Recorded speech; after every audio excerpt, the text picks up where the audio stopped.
ذكر عرش الله تبارك وتعالى في القرآن في أكثر من 20 موضعا، ووصف الله تبارك وتعالى عرشه فقال: ذو العرش المجيد، رب العرش الكريم، رب العرش العظيم. هذا الكلام لم يعجب معمم الشيعة، فخرجوا علينا بكفر جديد زاعمين أنهم هم من يخلقون عرش الله.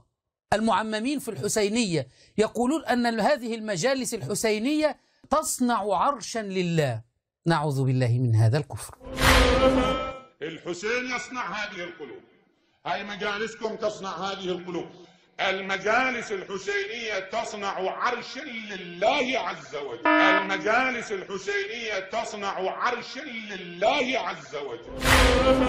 اللهم إنا نبرأ إليك من هذه العقيدة الوثنية، ونسألك بأسمائك الحسنى أن تنير بصيرتهم إلى التوحيد. عمائم مزيفة.